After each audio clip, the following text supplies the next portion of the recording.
This program contains dramatizations. All scenes are from original Spanish records and Native American oral histories.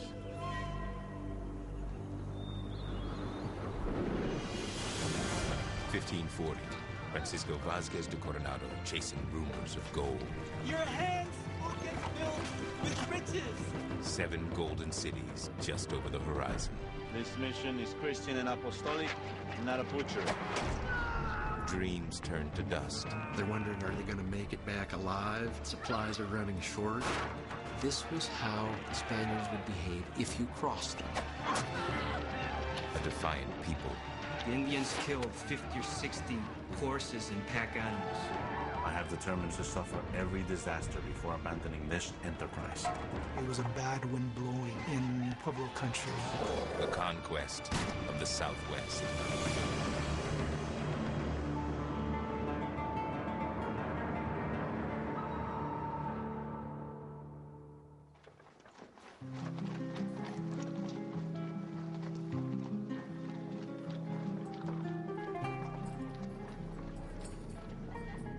Is it true that you committed brutality, injuries, and outrages against the persons and property of the Indians of the towns through which your party passed? I do not know that any individual in my army perpetrated any brutality against the natives or their property. Did you order the Indian called the Turk to be killed? Who ordered the killing and for what reason was it done? And were you present in the camp when the Turk was garroted?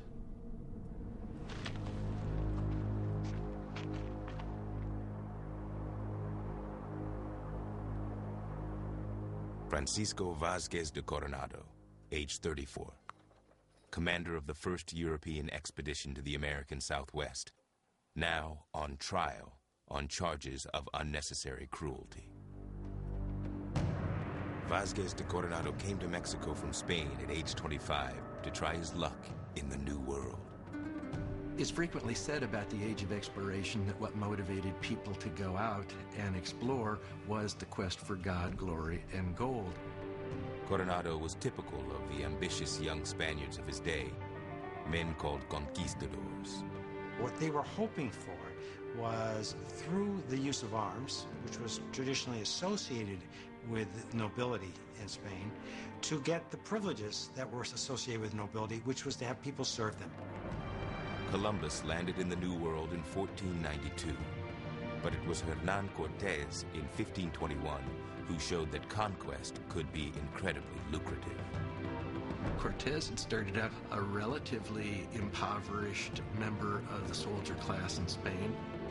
He goes, conquers the Aztec Empire, is fantastically wealthy, and in fact gets a title of nobility. And lo and behold, a few years later, Francisco Pizarro follows legends of the land of Peru, discovers the empire of the Incas, which is actually even more wealthy than the Aztec Empire, and he manages to conquer it. And of course, between these two, they set up kind of a conquistador gold rush to find even more of these empires. Vázquez de Coronado comes to Mexico as part of that rush, hoping to get wealthy by helping Spain acquire new territory. He is a trusted associate of the Viceroy of Mexico and rises quickly in the colony. He marries Beatriz de Estrada. As part of her dowry, she gives Francisco rights to one of the wealthiest areas on the continent. He has married very well, but this is not the type of conquest he came for. The most promising new land yet to be conquered is to the north of Mexico.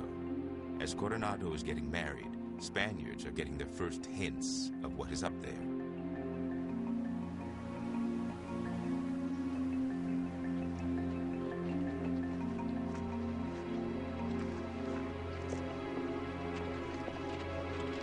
Conquistadors hunting for Indians to make into slaves in northern Mexico are stunned to find a Spaniard and an African traveling on foot out of the mysterious north.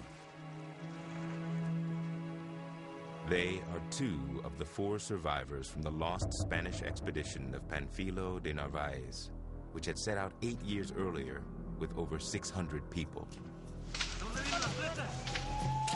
The Panfilo de Narvaez expedition was the most colossal failure. They landed on the west coast of what we know as the state of Florida today without really any certainty about where they had landed. Narvaez men comes under attack more and more by the natives. They're being harassed. There's losses, there's disease, supplies are running out. The Spaniards kill and eat their own horses and use their hides and sinews to build 5 boats. Their aim at this point was simply survival. Stragglers came on shore, and very soon, of those 250 men, it was a question of something less than 50. The survivors are enslaved by Mariames and Iguazes Indians near what is now Galveston, Texas.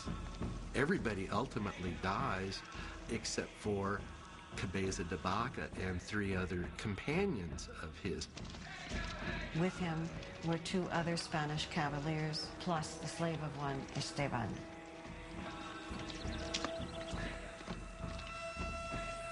Eventually, they convince the Indians that they are holy men with powers to heal. Their lot improves. After 7 years, they escape. They walk for 10 months west and south into Mexico.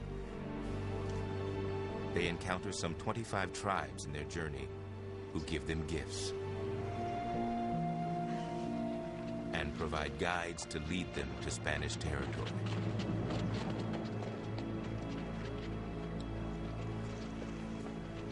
I reached 4 Christians on horseback, who experienced great shock upon seeing me so strangely dressed and in a company of Indians.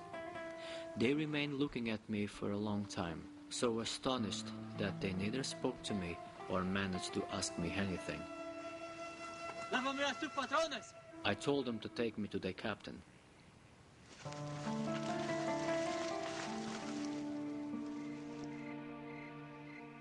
The governor received us very well and gave us some clothes which I was unable to wear for many days, nor were we able to sleep except on the ground. At the governor's residence, Cabeza de Vaca begins to tell stories that will launch the conquest of the Southwest.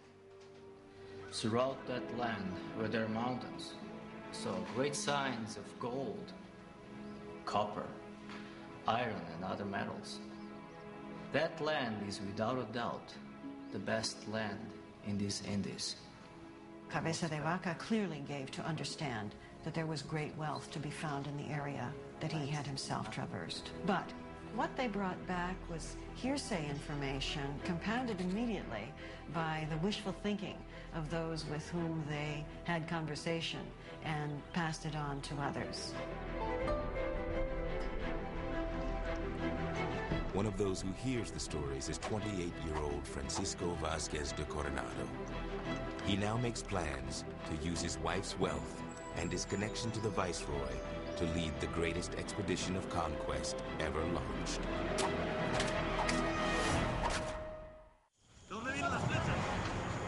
In 1536, 4 survivors of a failed Spanish expedition escape into Mexico with stories of great wealth to the north, in the American Southwest.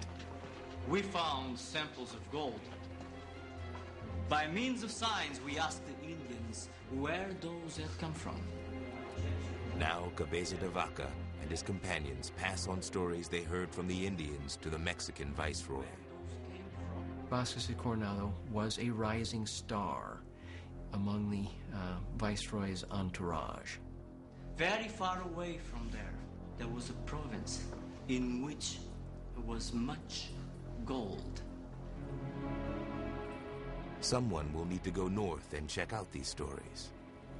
But none of the Spaniards is willing to return to the place they spent 8 years escaping. They said, no, thank you. I'm not going back up there at all.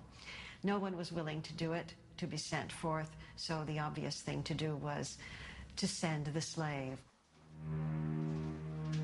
the survivor Esteban, originally from northern Africa. Early the next year, Esteban departs for the north accompanied by Indian allies, warriors from central Mexico. The fall of the Aztec Empire, to some extent, had been carried out by the Spanish in alliance with people from a city-state called Tlaxcala. Now, even some Aztecs have become allies of the Spanish in further conquests. They saw themselves very much as partners in this project. This scouting trip is under the command of a controversial Franciscan friar, Marcos de Niza, about 43 years old. He has come to the New World not for gold, but to save souls. Esteban and Friar Marcos travel together for about a month. Then Esteban is sent to scout ahead. He goes about 375 miles into what is now New Mexico, Zuni territory.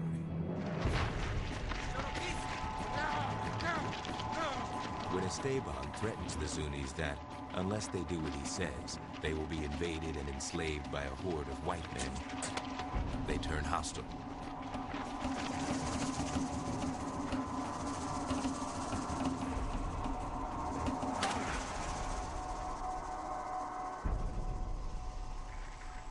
A Mexican Indian warrior makes it south down the long trail and tells Friar Marcos the news. Esteban located a great city, only to be killed by the Zuni Indians who lived there. I did not fear losing my life, as much as not being able to give information about the grandness of the land to the north, where God our Lord could be served so much. Friar Marcos returns 5 months after he left and spreads the word. Marcos sees or claims anyway to see a city in the distance, and he comes back and reports that.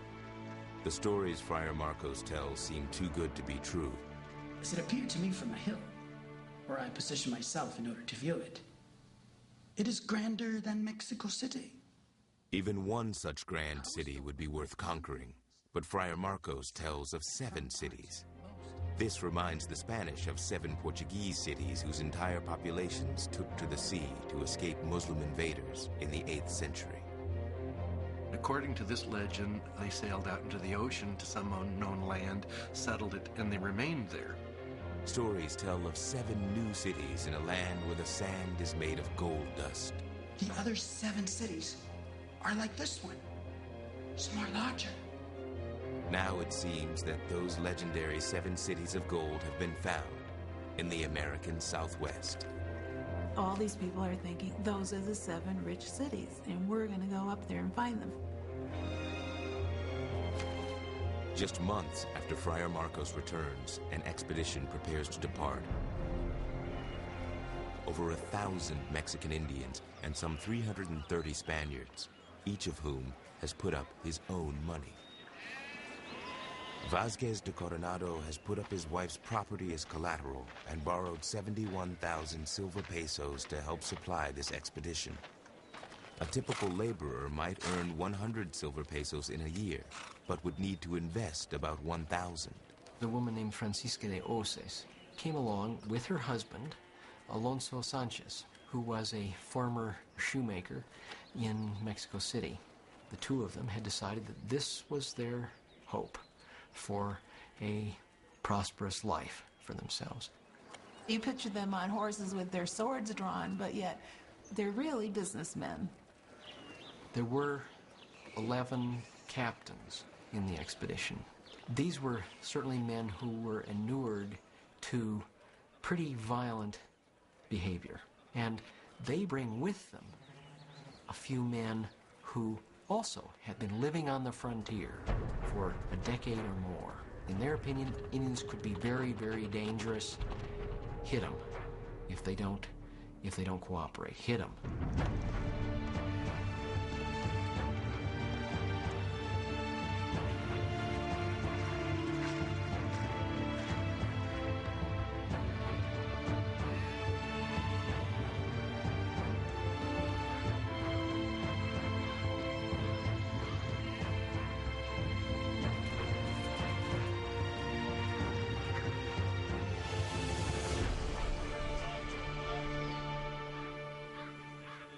few days into the journey, Vázquez de Coronado delivers instructions from the viceroy and the king. No profanity, blasphemy, gambling, no sleeping with native women, or stealing from the natives we might encounter will be tolerated. This mission is Christian and apostolic, and not a butchery. And all Indians must be treated as if they are Spaniards. The king issued directive after directive mandating fair and benign treatment of the native peoples of the New World. It's easy to sit in Madrid or Toledo and make laws. It's quite another thing in the midst of a large population of hostile or resistant Indians. Within weeks after departing, the expedition is already short on food. Some 10 or 12 of our horses died from exhaustion because they had been carrying heavy loads and eating little. They could not endure the labor. Coronado has not brought enough food for this trip. He expects Indians along the trail to help supply his army. After traveling 100 miles, Spaniards look for food in a village of Opata Indians. They will meet resistance. The first armed confrontation of the journey.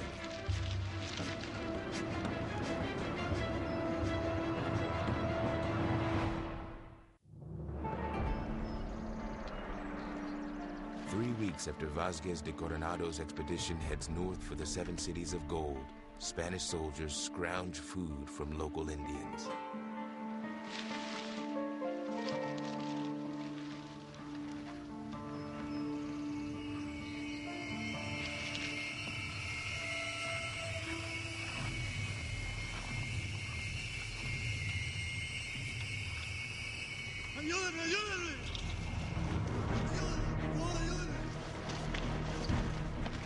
Coronado's second-in-command, Lope de Samaniego, runs to the aid of a captured crossbowman. The Opata warriors have set a trap. The arrow enters his brain. The others escape to spread the word. Vázquez de Coronado will not let the killing of his second-in-command go unpunished. Francisco de Coronado and his captains in the province of Chiametla, without justification or cause in the least legitimate, seized 8 men and women more or less and had some of them hung and the rest quartered.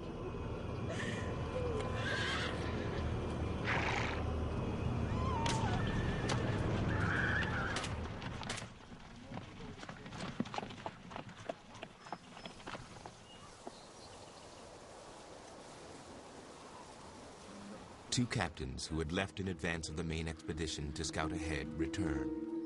They spent 5 months traveling more than 500 miles to the area where Friar Marcos had said 7 golden cities would be located. They were turned back by rugged mountains and bad weather without finding anything. They could not corroborate what Marcos had said. It was very discouraging news for Vázquez de Coronado to hear that. The word leaked out, and there was considerable unrest among members of the expedition, thinking that they were being led on a wild goose chase. Hurry! What you will see to the north will be good! I saw it with my own eyes! Vázquez de Coronado forges ahead with a small fighting force. For 19 weeks, the advance guard walks north to what is now the state of New Mexico, a distance of over 700 miles. Vázquez de Coronado has named a new second-in-command, Garcia Lopez de Cardenas. Together, they lead their men to a place the Spaniards call Cibola, which they believe is one of the fabled 7 cities.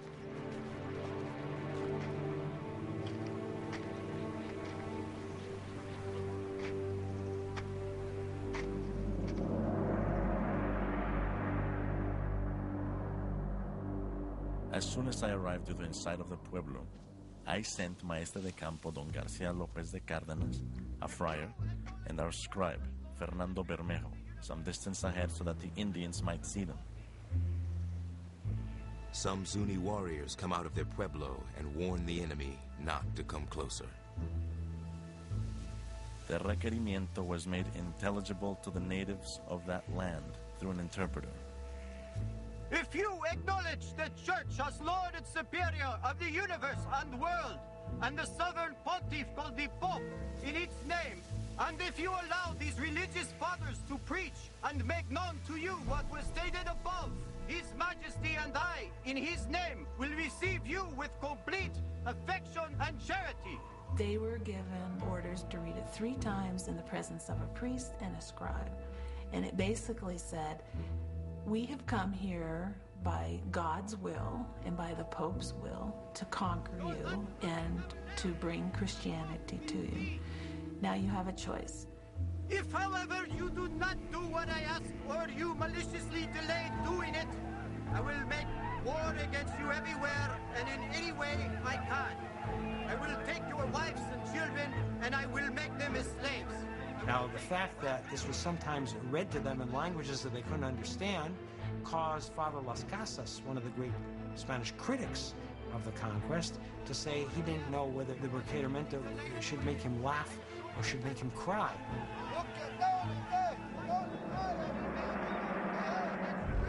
A Zuni chief draws a line with sacred cornmeal and warns the Spaniards not to cross it. I declare that the deaths and injuries that occur as a result of this would be your fault, and not His Majesty.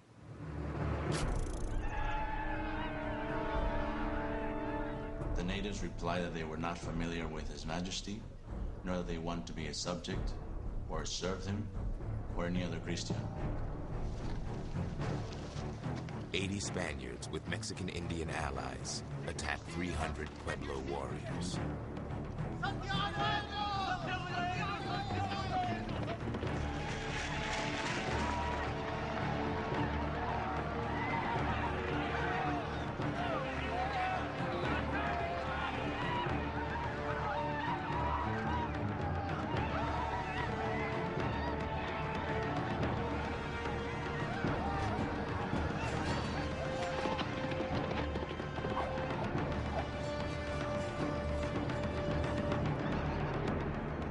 The Spanish horses are weapons of war, trained to trample their enemies. Many times I've tried to put myself in the place of seeing this for the first time and never having seen a horse before. You might think it would be a monster who would devour you. The Indians fall back to make their stand inside the Pueblo. I ordered the musketeers and crossbowmen to drive back the enemy from the defenses.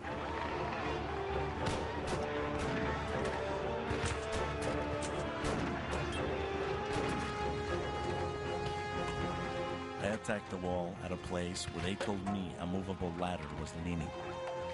Because my armor was gilded and shiny, all the Indians assaulted me. Vasquez de Coronado is injured. His second in command and captain of artillery act as human shields. Now they're all pinned down by the enemy.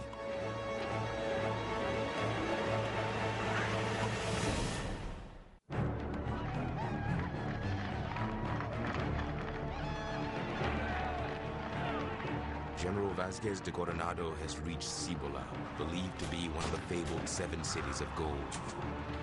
He is badly wounded by the Zunis while trying to take the Pueblo.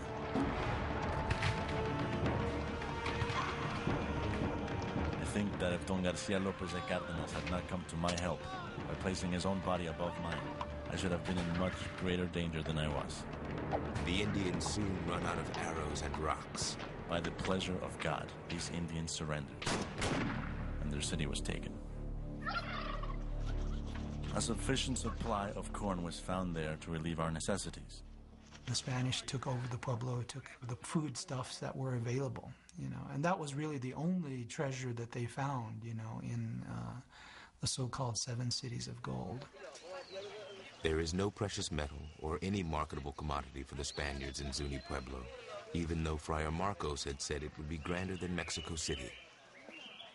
Marcos de Niza reported what he had heard from many people along his route, but he told what he thought was a little white lie. I think, that he had actually seen it.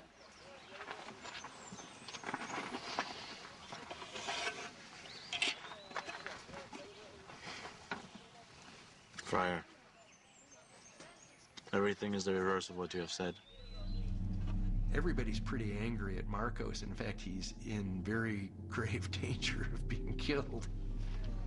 I mean, this may be a fun thing for you to do, but we have all spent money to do this, and you have just led us up here to a little stone town.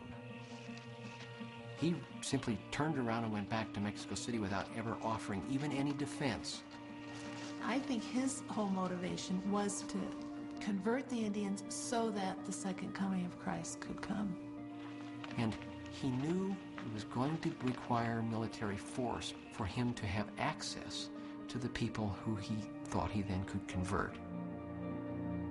For the next 2 weeks, Francisco Vázquez de Coronado recovers his health at Cibola and plans his next move.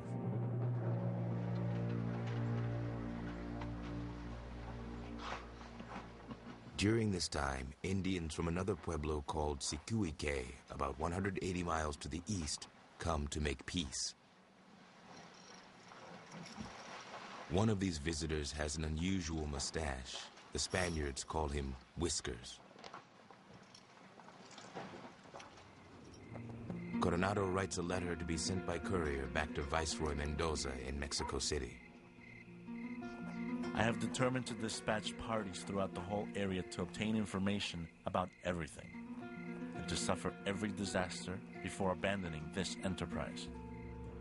Vázquez de Coronado sends out scouting parties. Second in command, López de Cárdenas and others explore west to the Hopi Pueblos and beyond, trying to find some way to recoup the cost of the expedition. Captain Hernando de Alvarado is sent east with Whiskers. He introduces the Spaniards to various Pueblo tribes along the Rio Grande in northern New Mexico. On this trek is a professional soldier, Juan Troyano. He will later be called to testify about Spanish cruelty. Hernando de Alvarado said that he wanted to explore on, beyond. And he asked Whiskers to go with him to show him the land. Whiskers said he was tired, but that he would provide another guide. The new guide is a Plains Indian being kept as a slave by Whiskers. The Spaniards give this man a nickname, the Turk. The Turk is apparently from the tribe of the Pawnees. The Pawnees wore a form of headdress which was reminiscent to the Spanish of a Turkish turban, and hence they called him the Turk. The Turk leads the Spaniards east, closer to Kansas, his own homeland. The Spaniards have heard about huge, long-haired cows roaming in grasslands to the east, buffalo. Perhaps those can be sold for profit. But there is always hope for something easier and more valuable. The Cornell expedition would, everywhere they would have a little gold and say, have you ever seen any of this and where? And finally this guy they called the Turk, El Turco, said, yes, I have a whole bracelet of that, but those people in Pecos took it from me. Whiskers and the Cacique. They have acted as peacemakers. Now it seems these two might be hiding something. The Turk said that Whiskers and the Cacique had a gold bracelet and other things. Whiskers and the Cacique denied it. When Vázquez de Coronado rejoins his scouting parties at the Rio Grande, he learns of this new hope for gold. Friar Juan de Padilla told me that it was very important for His Majesty's service that the wealthy land that the Turk told of be learned about with certainty. That this could be learned from Whiskers. And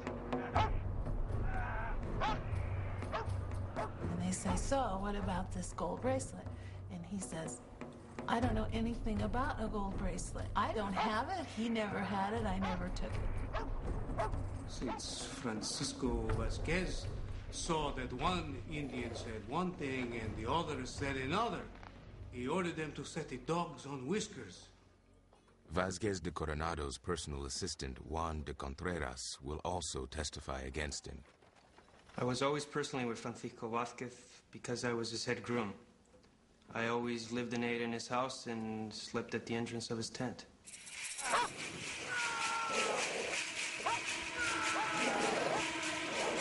I saw Hernando Alvarado sit dogs and whiskers 3 times. I saw he was bitten severely, and I was present when this occurred. This was done by order of Francisco Vázquez de Coronado and in his presence. Some settlers, like Francisca de Joses, will later say Coronado went too far. I was in the camp where all this occurred. I did not see Francisco Vázquez give the order, but I believe it's certain that he did so. There were things that were done by the Coronado expedition that were considered to be beyond the bounds. So that is what led to the investigation of the Coronado expedition. Vázquez de Coronado's usual defense was, I didn't authorize it. I wouldn't have authorized it. He wasn't responsible for the heinous things that were done under his command. A number of soldiers and Indian allies complained that they did not have clothing and were dying of cold. So, I ordered Garcia Lopez de Cárdenas to take trade goods and purchase from the pueblos robes and hides with which to clothe and save our people. He said that he paid for everything. Unfortunately, the Indians may not have wanted to sell, period, at any price. Maybe they didn't want beads right now. It is widely known that soldiers from Don Garcia Lopez de Cardenas took clothing and blankets without the natives' permission. One also seized an Indian woman with whom it was said had sexual relations. A few days later, the Indians rose up in arms. The Indians killed 50 or 60 horses and pack animals. The Spaniards spend the winter of 1540 quelling the rebellion and driving Indians from their pueblos along the Rio Grande.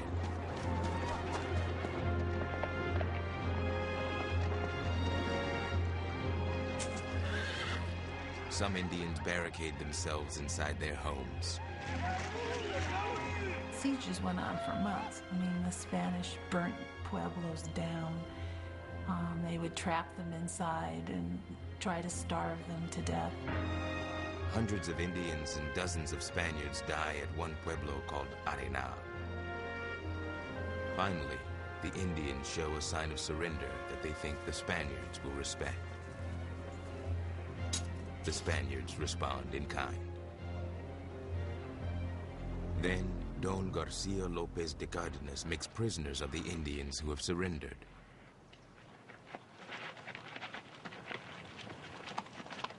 Francisco Vázquez de Coronado told me to hurry with a message to Don Garcia Lopez de Cardenas. I was to tell Don Garcia to wait before executing some Indians who would come to offer peace. Wait until the Indian called the Turk could be brought there so he could witness the execution that was to be carried out. The Spaniards want to scare the Turk into helping them find gold. Setting posts in the ground, we began to tie some of the Indians in order to burn. The Turk was brought so that he might witness the burnings. When the Indians who remained in the tent saw this, they began to defend themselves with poles that were there and stakes that they pulled up, because they expected us to do to them as we were doing to their companions.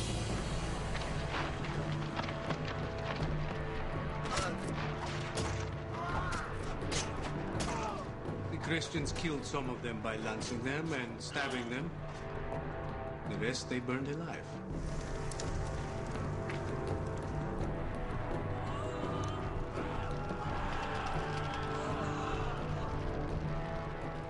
I think that they wanted Indians to fear them. That is said in several places in the documents. They wanted the word to spread that this was how the Spaniards would behave if you crossed them. This is how we treat people who lie to us.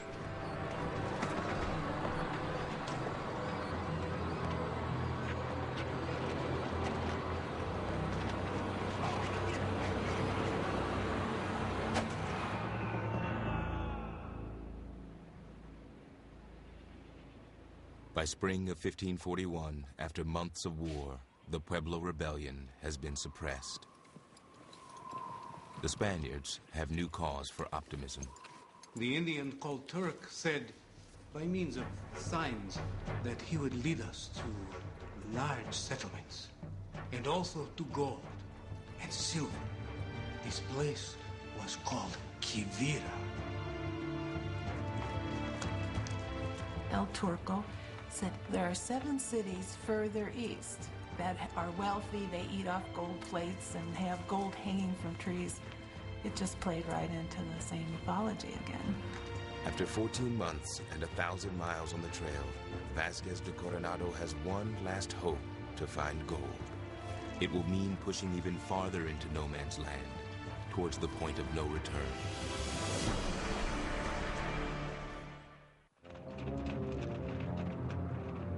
Vasquez de Coronado has spent almost a year and a half trying to find the 7 cities of gold. For the last 3 months, he has been following the Indian guide he calls the Turk toward a place called Quivira. The fact of the matter is they proceed through the Great Plains for weeks, and what they see is a lot of small Indian villages and a whole lot of grass. It's a scary place because it's so flat, you cannot see any feature. If it was a cloudy day, you really literally don't know what direction is what. So they're all anxious.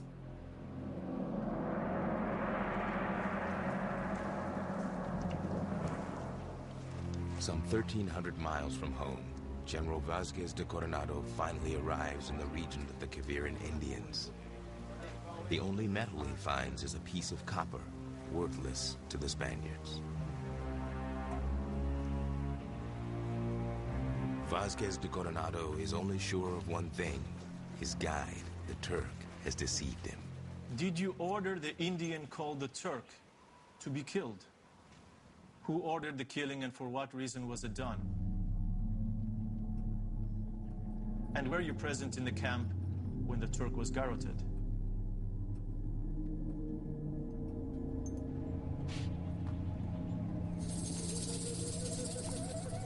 When the Turk is seen giving a hand signal to kill, his fate is sealed.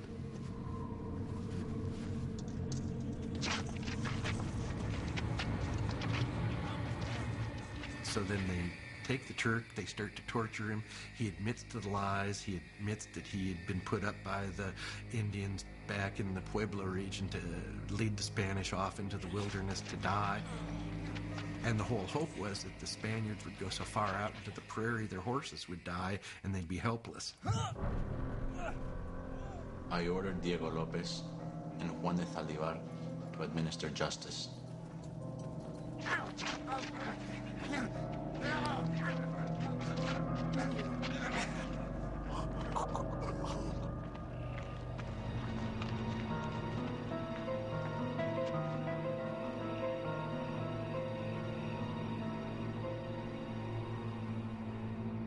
Vasquez de Coronado and his men return to New Mexico, where they spend the winter. Misfortune follows Coronado. He fell off his horse and re-injured himself with another head injury that they almost not even die from.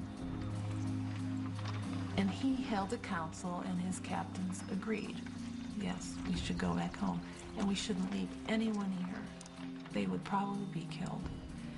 The only people that were allowed were priests, only because they are operating there under their own jurisdiction. And 2 of them stayed, one in Pecos, and one went out to Kansas, both of whom died. Those who wanted to remain behind amounted to more than 60 persons, including myself and my husband.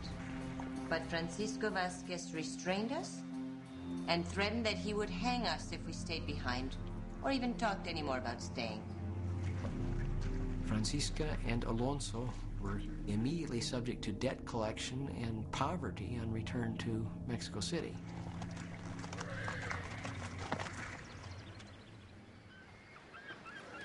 Just a few months after Vázquez de Coronado and his followers start their long walk south into Mexico, another expedition is sailing north in the Pacific Ocean.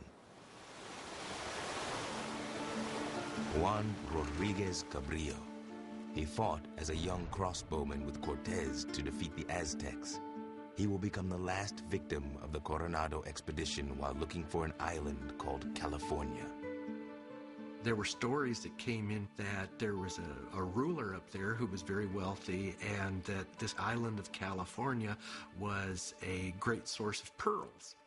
And so Cabrillo was sent on an expedition in 1542 to take a look and see if this was true.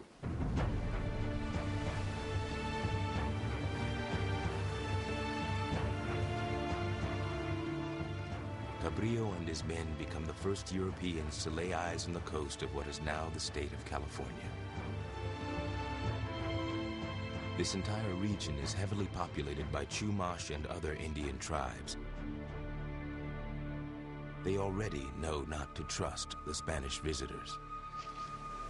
They had heard about people like Cabrillo, people who had beards, light-skinned, who had been in this place called Cibola and had fought with the natives there.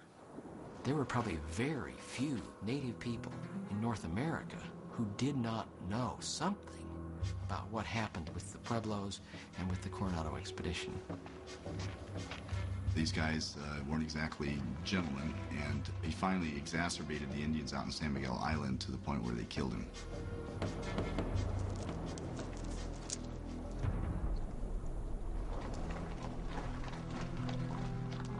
Two years later, Vázquez de Coronado is put on trial for cruelty to the Pueblo Indians. And the Spanish wrestled mightily with the problem of whether it was legitimate to compel people to the true faith, or whether that activity had to be carried out only by peaceful means. No other European nation struggled in the same way, maybe because the Spanish did it first. Vázquez de Coronado and 17 other witnesses will give testimony. After 3.5 years of deliberation, he is cleared of all charges. Coronado himself never was punished, nor did anyone deny these things had happened. They just said they were justified. Only one member of the expedition is held responsible. Vázquez de Coronado's second-in-command, Garcia Lopez de Cardenas. He spent some time in jail in Spain and paid a fine for it, but not much, not for what they did. Probably the greatest consequence of the Coronado expedition is the realization that there's no readily exploitable wealth, and interest in settlement and further exploration basically ends at that point up until the beginning of the 17th century, and no further conquest, no further exploration to speak of. And so where do the conquests take the longest? They take the longest in places like the American Southwest. What was there to attract them? There were other opportunities in other places that they found far more attractive than they did the harsh environment and the lack of either exploitable mineral resources or labor that was available in the southwestern United States. It will be 57 years after Vázquez de Coronado before a small Spanish settlement is finally established in New Mexico. And it will be 240 years after Cabrillo before more Spaniards come to settle California. Thus, one of the first areas in the United States to be explored is one of the last to be conquered: the American Southwest.